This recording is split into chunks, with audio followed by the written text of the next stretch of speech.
On va prendre nos Bibles.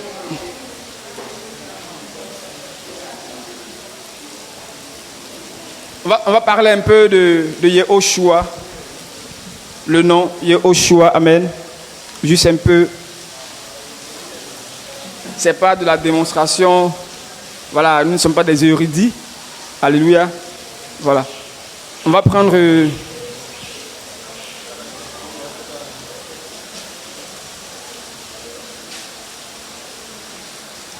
Et la Bible déclare que dans les derniers temps, il dit que la terre tout entière sera remplie de la connaissance de son nom. Alléluia. La terre sera remplie de la connaissance de son nom. Donc au fur et à mesure, si le Seigneur prend la peine de te révéler quelque chose, de te faire connaître quelque chose, il faut vraiment prendre ça en considération. Si quelqu'un vient te voir et puis te confie son affaire, la personne, je vais dire, au même estime de toi. Amen. Alléluia.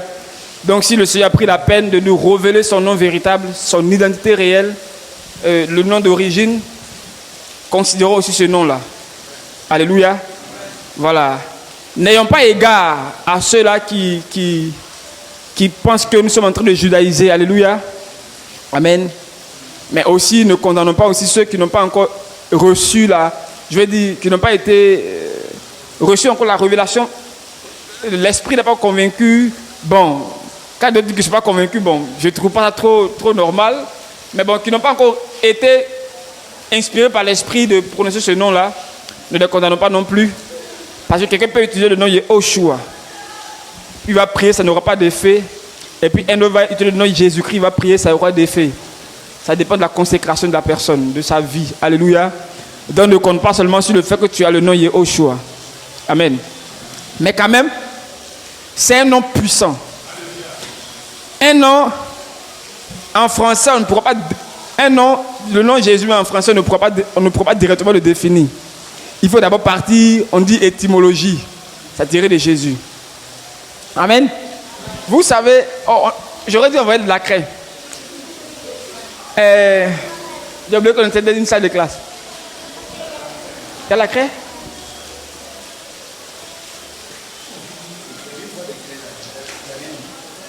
Il y a une boîte là, je vois la boîte.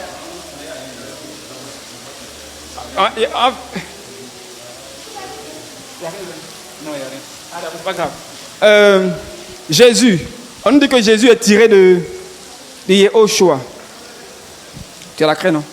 Merci. Tu es un étudiant.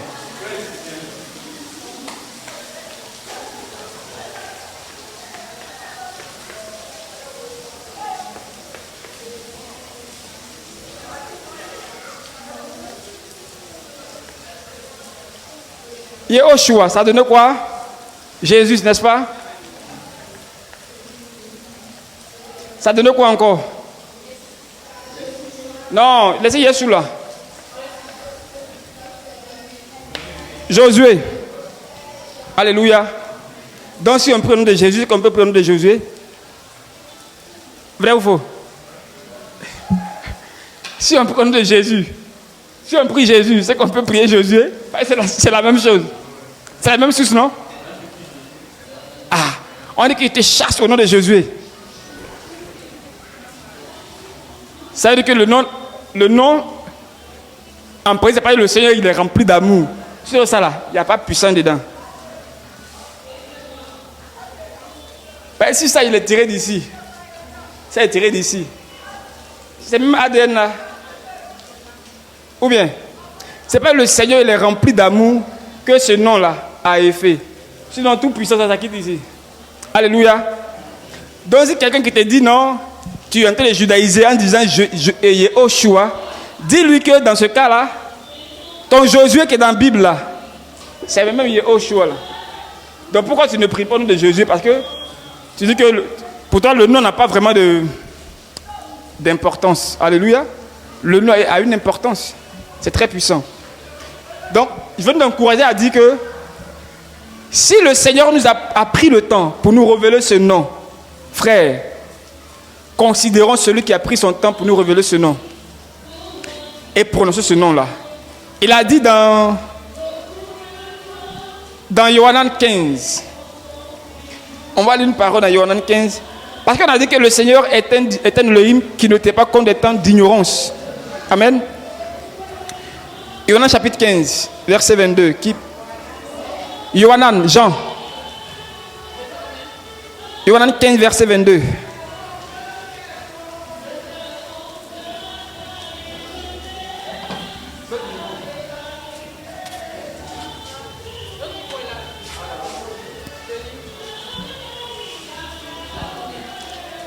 Lis le verset 22.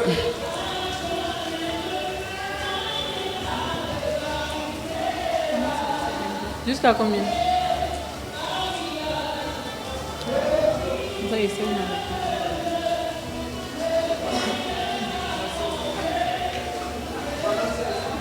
Va-y, Jean 15, verset 22. Va-y, lis. D'accord. Yohanan 15, verset 22. Si je n'étais pas venu et que je ne leur avais pas parlé, ils n'auraient pas de péché. Mais maintenant, ils n'ont pas de prétexte pour leur péché. Alléluia. Amen. Le Seigneur dit, il prie, il est en train de prier, puis il dit que s'il n'était pas venu pour parler aux Juifs du Père, les Juifs n'auront pas de péché, parce que le Seigneur n'était pas compte des temps d'ignorance. Les Juifs n'auront pas su que c'est Yehoshua, le Fils, qui doit les sauver. Mais parce qu'il est venu, il leur a parlé, ils ont entendu. Frère, ils n'ont plus de prétexte. C'est pourquoi souvent, oui, on doit évangéliser nos parents, on doit évangéliser tout le monde. Mais dès que la personne a entendu l'évangile, la personne est dans les faits. Comme on le dit, l'homme est né libre partout, il est dans les faits. La personne qui attend l'évangile, la personne est automatiquement dans les faits. Paul dit, il dit que notre prédication, il dit qu'ils sont une parfum du Seigneur. Une bonne parfum pour... Non, un parfum, non. Un parfum de bonne odeur, oui. C'est une bonne odeur, oui, c'est une bonne odeur. Une bonne odeur pour le Seigneur. Une odeur pour le salut. Ou alors, pour d'autres, c'est pour leur discussion. Et quand tu entends l'évangile, quand la parole est prêchée, celui qui entend, c'est-à-dire, il est dans un dilemme. Soit c'est pour son salut, soit c'est pour sa mort. Quand la gloire du Seigneur vient, quand on prie le feu du réveil, le feu du réveil, quand le réveil vient, le réveil a les deux versants. D'autres seront embrasés par le feu du Seigneur parce qu'ils sont dans le péché. D'autres seront remplis du feu du Seigneur. Alléluia. Donc le Seigneur dit qu'il n'aurait pas d'excuses s'il n'était pas venu leur parler. Maintenant il est venu leur parler, ils n'ont plus d'excuses. Nous n'aurons pas d'excuses si le Seigneur n'avait pas pris le temps de nous révéler le nom. Tu as pris Bible de Yehoshua Amashia. Et puis tu as honte de prêcher en son nom, soit disant que bon, c'est pas le nom qui importe tout. Tu as pris la peine, toi-même tu ne veux plus utiliser Louis Ségon. Mais quand même tu veux garder le nom que Louis Ségon a utilisé. Tu es vaincu. Alléluia. Donc, ce nom-là, il a une puissance. Vous avez vu Josué, c'est Jésus, c'est Yehoshua, non? Mais on ne prie pas au nom de Josué. Pourquoi?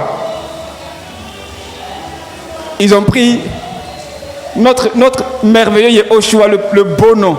Le Seigneur a dit, et quand il priait, il dit, quand Paul parle, il dit que ceux qui sont prononcés le beau nom de Yehoshua, c'est merveilleux, non? Vous voyez que c'est trop beau.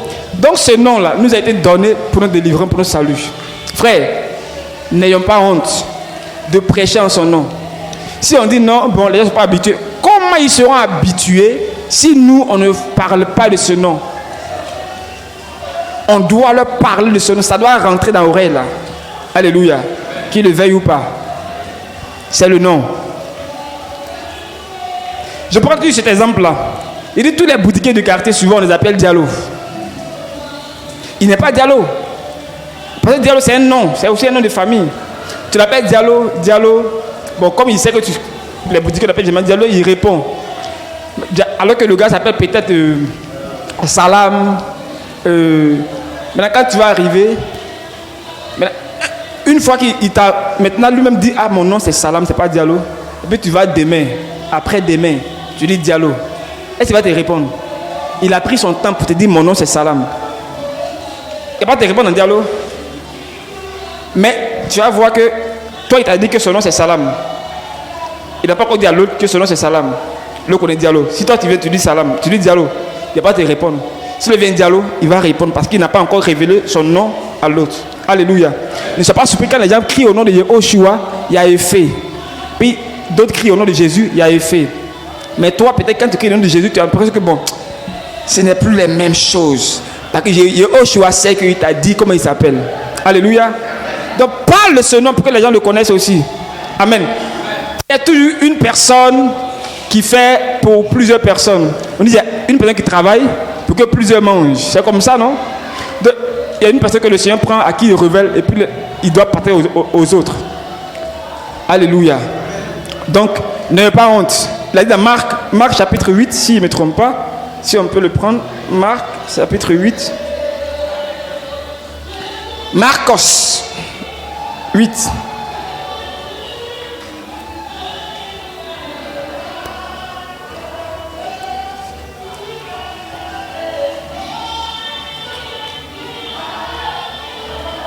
Marc 8, 38.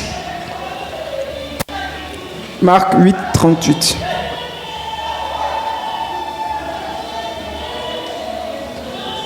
Ma soeur, tu peux lire.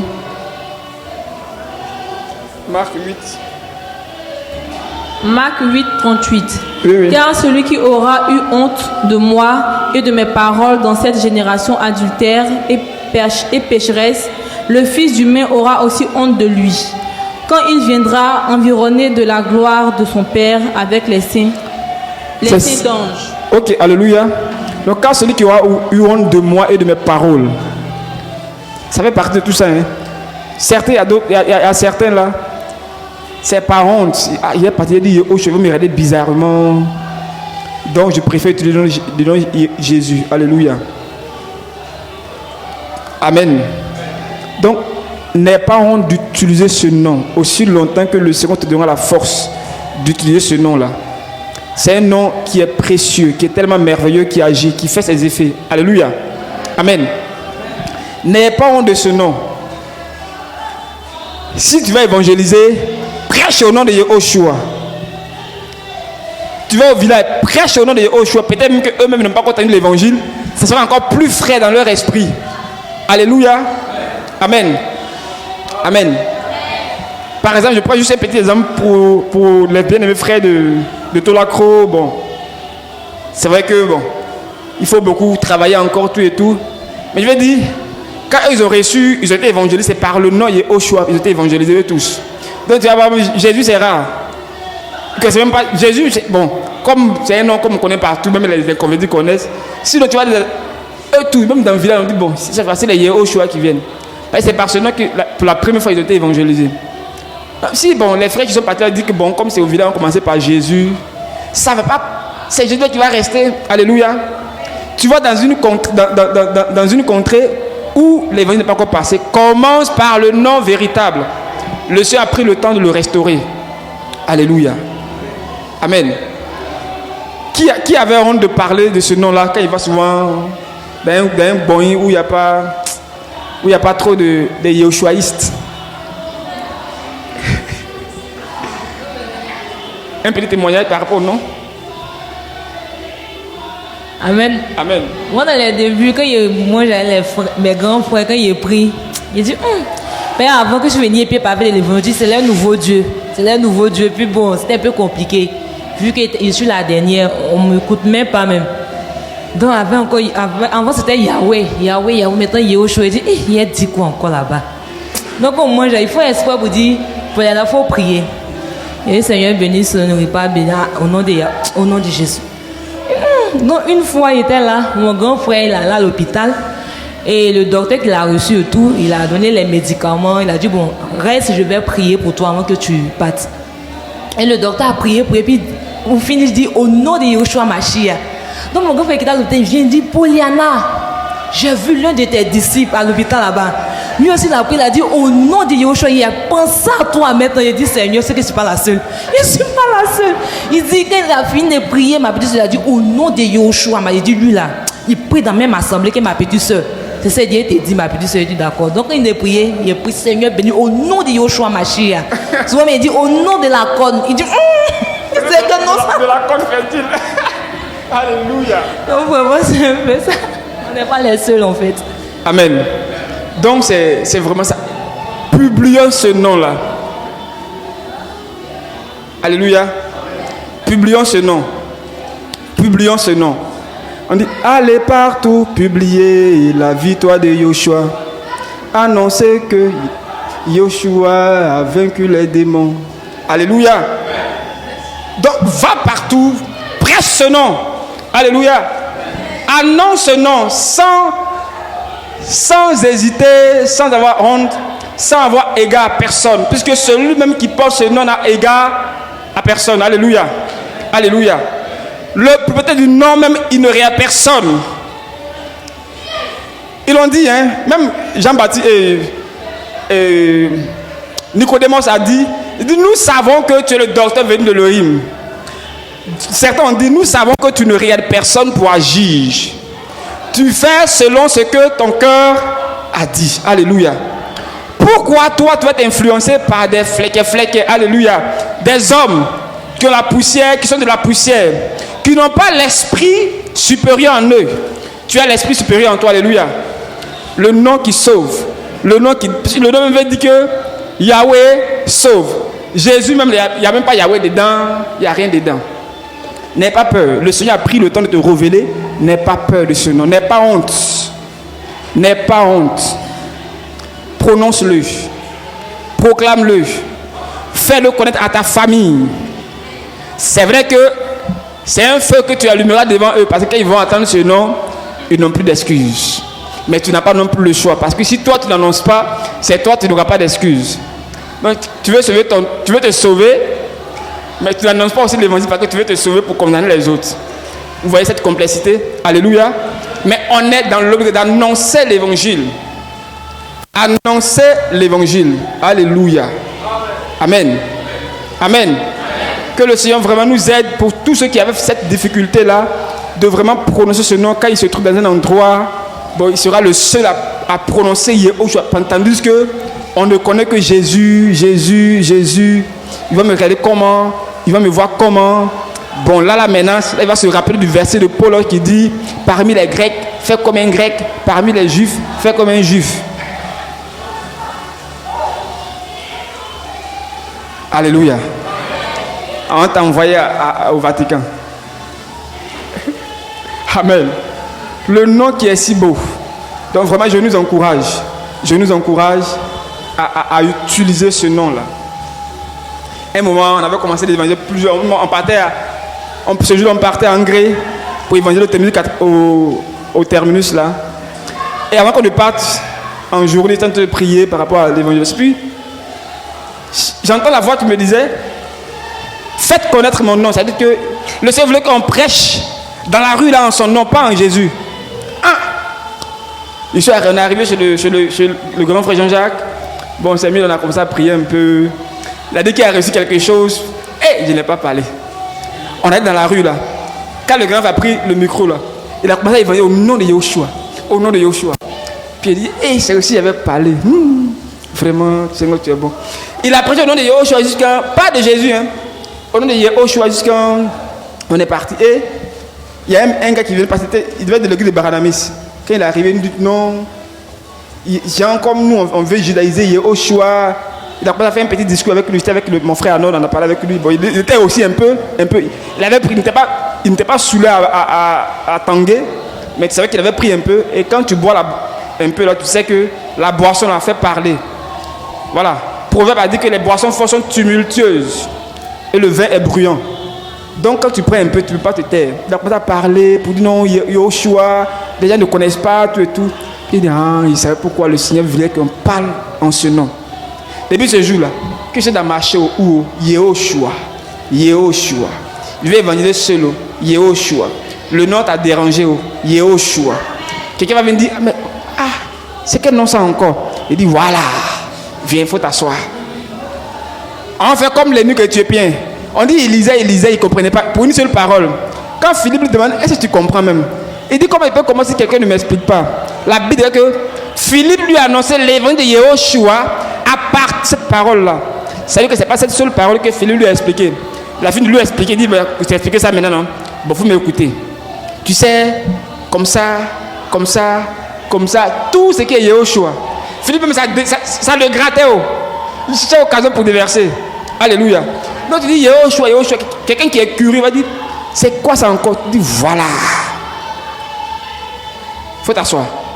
Tu lui parles. Comme le monsieur Jérémie dont j'ai parlé, l'handicapé là, il allait lui donner les vêtements. Avant de monter sur la moto, il m'a dit, que je prie dans quelle église? Il dit, je suis de la même communauté que le frère Jean-Jacques. Il dit, mais comme c'est avec Jean-Jacques qui parlait beaucoup, il dit, mais Jean-Jacques, mais je ne connais pas son église. Hein. C'est quel nom? Il dit, je vois. En fait, l'église n'a pas de dénomination. Il dit, mais c'est quoi ça encore? Il dit, ok, avant que tu demandes sur moto ça là, on va parler. Il dit, tu sais, moi, on a fait des communautés aussi, étaient dans des dénominations, plusieurs dénominations, tout et tout. Mais ce n'est pas biblique. Tu ne prendras pas aucune Bible où tu vas trouver baptiste, catholique, évrémission, tant. Il me fait remettre sa tête comme ça. Il dit, c'est pas biblique. Nous, en fait, ce qu'on veut faire, nous ne disons pas que c'est nous qui sommes les plus saints, les plus meilleurs, non. Mais on veut quand même, au fur et à mesure que le Seigneur nous montre quelque chose, nous efforcer à marcher dans les voies du Seigneur. Et on veut sur le modèle que les apôtres nous ont laissé, par eux que l'Église est née. Donc, ils nous ont laissé un modèle. On ne peut pas suivre un autre modèle. Il dit, donc si je comprends, c'est comme ça que l'Église fonctionnait dans la Bible au temps des disciples de Jésus, oui. Il dit, d'accord, je vois, ok, j'ai compris. Il a compris, mais il n'a pas compris. Il est monté, on est parti. Alléluia. C'est comme ça. À partir d'un petit truc, tu déclenches tout. Donc n'ayez pas honte. Ce nom-là va nous amener à prêcher. La parole dit qu'au nom de Yahushua, on va voyager, non? Mais c'est à cause de Yahushua, je suis là à Djaoui. Moi, je ne connaissais pas Djaoui. Pas oublié à Djaoui. J'ai voyagé pour aller à Djaoui. Alléluia. Ou bien, quand on parle de voyager, on parle de... Non, j'allais aux États-Unis. Non, frère. Ils sont beaucoup là-bas. Va à Djaoui, il n'y a personne. Va dans les campements, il n'y a personne. C'est ça. Il y a une mission qui vous attend à 65 km de la ville de Subré. C'est comme un village comme Otopé comme ça. Une mission qui vous attend là-bas. Vous allez voyager. Tu as dit où tu m'envoies, je vais. Parce que c'est en vain quoi. Vous allez partir. Alléluia. Allez faire connaître aux villageois le nom Yahushua. Ce nom-là. Et comme ce sera nouveau pour eux, ils vont dire c'est quel nouveau Dieu. Vous dites bon, venez vous asseoir, vous allez boire. Manger ce nom. Alléluia. C'est la vraie table du Seigneur. Ils ont trop mangé aux tables des démons. Alléluia. N'ayez pas honte de ce nom. Ce nom fait des merveilles. On dit, il y a un nom. Ce nom fait du Seigneur. Qui connaît ça? Fait des merveilleux. Ce nom c'est Yahushua. Il y a un nom, il y a un nom. Ce nom vient du ciel. Ce nom fait des merveilleux. Ce nom c'est Yahushua. En ce nom, les aveugles voient. En ce nom, les lépreux sont purs. En ce nom, les boiteux marchent. Ce nom, c'est Yahushua. En ce nom, les aveugles voient. En ce nom, les lépreux sont purs. En ce nom, les boiteux marchent. Ce nom, c'est Yahushua. Il y a un nom. Ce nom vient du ciel. Ce nom fait des merveilleux. Ce nom, c'est Yahushua. Il y a un nom. Il y a un nom. Ce nom vient du ciel.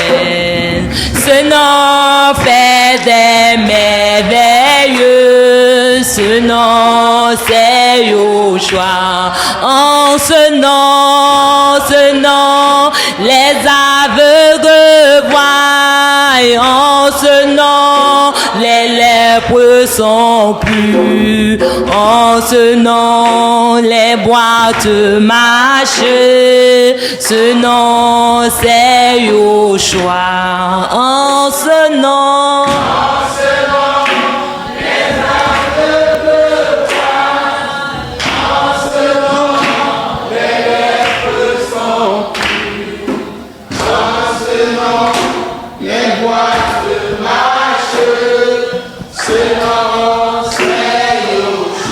Alléluia.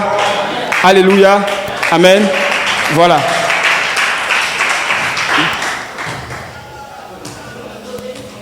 Une question, ok. Alléluia. Merci. J'aimerais savoir, quand vous allez en mission dans les villages, oui. comment ça se fait? Vous vous préparez spirituellement avant de partir? Vous ne rencontrez pas des obstacles, les attaques, tout ça là? Alléluia. Il n'y a pas de mission sans préparation. Une mission, c'est... On l'a soutient en prière. Voilà, on a soutient en prière et on fait tout. Il n'y a pas de mission sans attaque. Soit... Peut-être que les attaques, on peut ne pas les voir. Que le Seigneur nous a préservés de tout. Il y a des attaques aussi, on peut sentir. Mais il n'y a jamais de mission sans attaque. Ce n'est pas possible. Mais tu peux venir de mission et puis bon, voilà. Petit voyage, j'ai fait, je suis à la soupe, je suis venu. Petit truc qu'on a fait pour tous les enfants là. Je ne me porte pas bien. Alléluia. Je suis quitté à la soupe, je suis venu net. Chaque soir, je grelotte. Il n'y a pas de mission, il n'y a pas de petite mission. Une mission, c'est mission. Alléluia. Donc, pour te répondre, à chaque mission, on se prépare. Seulement que, bon, souvent dans le système, quand on est dans le système, souvent, on peut décréter obligatoirement des jours de jeûne pour la mission. Mais bon, avec la réforme, on ne fait pas forcément les choses par obligation. Mais quand même, quelqu'un qui va en mission doit être conscient que si la mission, il doit prier lui-même. S'il faut jeûner, s'il a la conviction, il doit jeûner pour la mission. Pour sa vie, pour les frères et ceux qui vont. Même quand on va en mission, ceux qui restent sur le terrain, en fait, c'est eux-mêmes qui font la mission. C'est eux qui prient beaucoup. Ceux qui font la mission. Nous, on va seulement... À cause de leur prière, on n'a plus honte. À cause de leur prière, on est encouragé. On est fortifié. Amen. Voilà. J'étais là une des missions. Et puis bon, on était à la mission. J'ai eu un rêve dans le rêve où... On était à la Haute-Paix dans la mission. Et puis, pendant la mission de Haute-Paix, j'ai fait dans le rêve là, c'est comme on devait être attaqué et la journée, des personnes allaient avoir honte parce que c'est la journée où on devait rendre témoignage de chacun de nous, tout et tout. Les gens devaient avoir honte de rendre leur témoignage. Et j'ai expliqué au frère Agnoro quand je me suis réveillé. Il dit parce qu'il y a une soeur qui était venue le voir en catimini, en cachette, pour lui dire hier on avait dit qu'on allait rendre témoignage. Depuis je me suis réveillé, c'est comme j'ai honte, j'ai peur. Puis il a dit mais c'est la soeur qui vient à peine de me dire ça. Mais dans ce rêve-là, en même temps, l'autre côté, c'est que il y avait une équipe de missionnaires qui était sur le terrain. C'est comme si ils étaient transportés à Abidjan. Il y avait une équipe de missionnaires qui priait. Et ils nous disaient qu'ils étaient en train de prier pour nous. Non, ils n'étaient pas transportés à Abidjan. Il y avait une personne qui était venue sur le terrain. Je lui ai demandé, mais tu es venu chez quoi ici? La personne dit que elle est venue pour nous aider. Et puis il y a une équipe qui est restée avec qui est en train de prier. Amen. C'est comme ça la mission. Alléluia. Une mission, c'est jeter en prière. Alléluia. Donc il n'y a pas de mission qui ne se prépare pas. Il y a la prière. On prie, on prie, on prie, on prie. C'est comme ça. Voilà. Donc, tu veux aller en mission?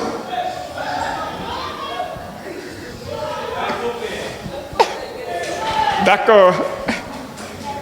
Bon, les questions sont ouvertes en même temps. Hein. Maintenant, ce que je voulais souligner, c'est que, avec ce qu'on a partagé, c'est pas pour dire que ceux qui prononcent le nom Yehoshua sont dans l'erreur, sont dans l'égarement, non. Et ceux qui disent Jésus sont dans l'erreur, sont dans l'égarement, non. C'est pas ce que je veux dire. Mais il y a ceux-là qui qui combattent le fait qu'on utilise le nom Yehoshua, qui trouvent qu'on est en train de judaïser, qui trouvent que c'est comme ça, on a qu'à aller apprendre l'hébreu en même temps, on a qu'à devenir des juifs. Pour cela, il faut être courageux, capable de leur répondre que le nom qu'ils croient être même le vrai, ce nom-là a deux dérivés, a un autre dérivé, Josué. Amen. Fait comprendre à ceux-là que le véritable nom, c'est Yehoshua. Si le Seigneur repose au nom de Jésus, c'est par amour. Alléluia. Mais même temps pour nous qui prononçons le nom de Yehoshua, sachant que ce n'est pas parce qu'on a prononcé juste Yehoshua qu'il y a guérison. Il faut la vie qui accompagne. Amen. Donc comme je l'ai dit, si tu n'as pas la vie qui accompagne, mais tu as seulement le nom, il n'aura pas l'effet. Il y a une personne qui a la vie, mais qui a Jésus, tu vas avoir puissance, tu auras honte. Amen. Voilà. Donc c'est un peu ça. Question, quelqu'un peut vous poser une question?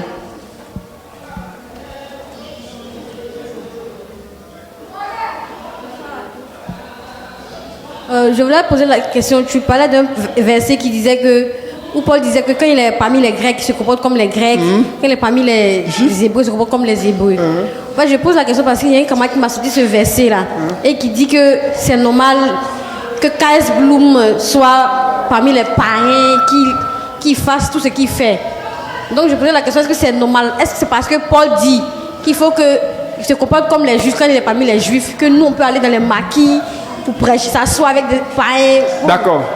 Ma soeur, quand il t'a dit ça là, qu'est-ce que tu lui as dit toi-même? Bon, moi, je pensais que c'est pas normal parce que je me dis que ce sont des mauvaises compagnies. Et puis, c'est pas ce moyen-là, pas ce moyen seulement que le Seigneur peut passer. Parce qu'étant là-bas aussi, on peut être influencé. Ok, d'accord. En fait, il n'y a pas, en dehors de la parole, il n'y a pas un autre moyen par lequel on peut emmener quelqu'un à l'évangile. Ce n'est pas possible. On dit, la foi vient de ce qu'on attend. Et on attend au travers de la parole d'Elohim. Ce n'est pas au travers de la musique. Ce n'est pas au travers des reggae, des trucs. Non. Donc quand on dit que avec les Grecs, je me comprends comme des Grecs, c'est tout à fait différent de ce que Paul dit.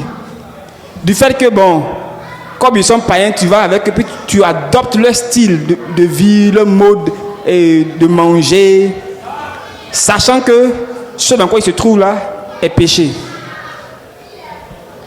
Donc, pour convertir des prostituées, tu vas te prostituer. Ah non, mais ils sont grecs. Ou bien, ah non. Pour convertir un soulard, est-ce qu'il faut boire une tournée avec lui? Non. Pour convertir un drogué, est-ce qu'il faut prendre une petite taf? Non. Donc ça, c'est plus ce que Paul dit. Amen. Mais tu vas par exemple dans la rue. Les personnes, eux, ils sont peut-être vestimentairement, ils ne sont pas trop mis au point. Ils sont dans des situations délabrées, tout et tout. Puis bon, toi, tu arrives, tu es dans Costa, cravate, tout et tout. Et puis bon, eux, ils sont dans le truc. Puis bon, tu cherches une plaque qui est bien nettoyée pour toi. Puis tu es écarté, tu leur parles du Seigneur. Qu'est-ce que tu leur demandes comme amour? Tu prends le temps, puis tu vas dans ce dans quoi ils sont. Puisque là, c'est leur milieu. Tu vas dans le truc, si c'est délabré, sale, tout et tout, tu vas, puis tu leur parles, tu leur parles du Seigneur. Prends un exemple. Tu vas dans un pays, dans une localité, tu sais que les gens, au niveau vestimentaire par exemple, je prends un exemple, qu'est-ce que je vais dire?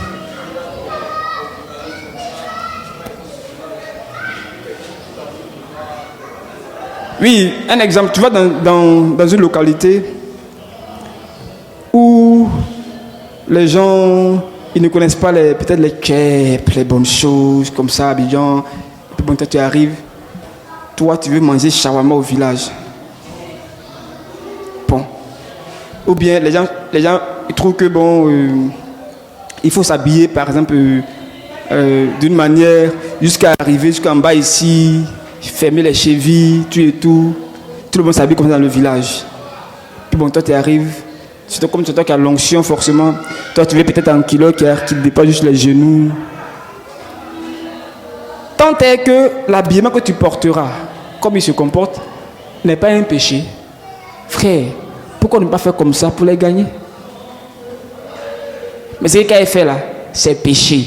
On ne se confond pas dans le péché, Si quelqu'un a une habitude mais qui n'est pas un péché, et tu sais que si tu ne te conformes pas à cette habitude, ça peut être un blocage à l'évangile, mais conforme-toi tant que tu ne pêches pas. Amen. Voilà, voici c'est que quand Paul dit qu'avec les Juifs, quand Paul arrive chez les Juifs, quand vous voyez l'évangile de Paul, bon, c'est vrai qu'il n'a pas été beaucoup chez les Juifs, mais quand Paul annonce l'évangile aux Juifs, il avait une manière, il partait de l'histoire des Hébreux. Parce qu'il faisait un peu qui connaissait leur histoire. Quand il parle d'Abraham jusqu'à... Et puis il dit que la postérité en question, c'est Yehoshua. Il dit... C'est pourquoi on dit en Béré, quand il parlait aux Juifs, les Béréens là, ils prenaient des écritures pour voir ce que Paul a dit là, si c'était conforme. Quand Paul arrive chez les Grecs, qu'est-ce que Paul fait? Puisque ce sont des sages, les érudits, Paul demande sa sagesse. Il parle comme un philosophe, quoi qu'il n'est pas philosophe, il demande sa sagesse, son intelligence, tout et tout. Et puis il finit de parler. Il est arrivé même à Éphèse ou à Rome quelque part. Puis il a cité les dieux. Il a dit, bon, vous avez même mis un Dieu inconnu. En fait, le Dieu inconnu, comme vous ne le connaissez pas, c'est de lui que je vous parle. Puis il dit, ils ont dit, Paul, ce que tu dis là, c'est tellement intéressant. Attends encore, il faut garder demain, on va encore continuer. Alléluia. Donc Paul faisait comme aussi, était un philosophe, puis il parlait de la sagesse. Alléluia. Paul ne partait pas prier dans le temple de Diane et d'Éphèse. Il ne peut pas prier là-bas, c'est pas possible. Alléluia.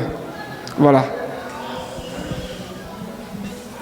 J'aimerais rajouter pour cette question-là. Si on peut prendre ce passage-là, pardon, dans 1 Corinthiens 9, 20 et 21.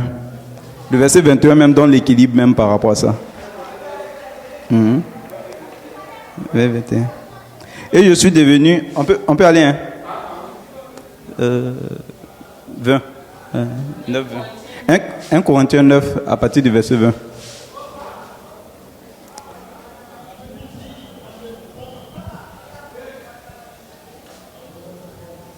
Ok, je lis. Et je suis devenu pour les Juifs comme un Juif, afin de gagner les Juifs. Pour ceux qui sont sous la Torah, comme étant sous la Torah, afin de gagner ceux qui sont sous la Torah. Au verset 21, je suis devenu pour les violeurs de la Torah, comme violeur de la Torah, n'étant pas violeur de la Torah d'Élohim. Voilà. Comme ici, Paul dit ici qu'il est devenu effectivement comme les Juifs, mais il ne s'est pas corrompu. Voilà, il ne s'est pas corrompu. Il a fait comme eux, mais tout en restant effectivement dans la sanctification.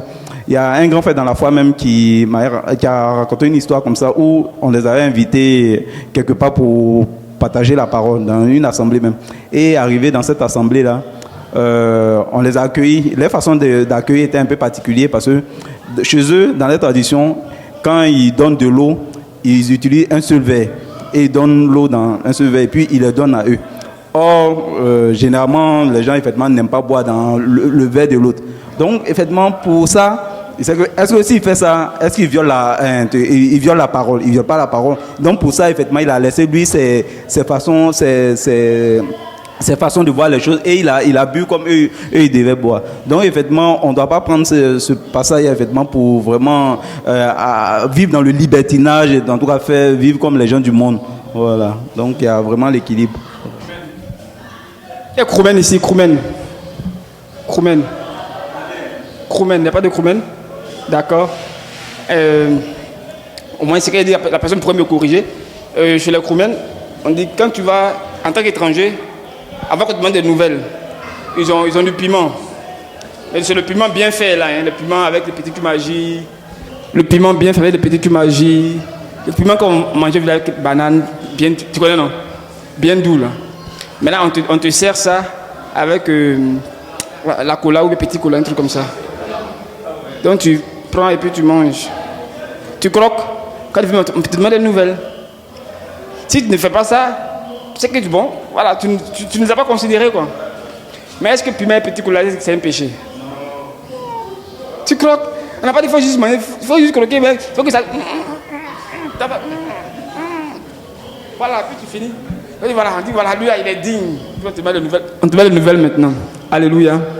Donc c'est comme ça. Voici ce que quand Paul dit, voilà, je me comporte comme ça, comme ça. Mais si tu arrives là-bas, qu'on dit, bon, avant que tu demandes une nouvelle, on te donne une chambre d'hôtel, il faut partir avec telle personne d'abord. Tu as dit, ça là, c'est pas juste de Paul là. Hein. Alléluia. Voilà, donc c'est comme ça. Que le Seigneur soit béni.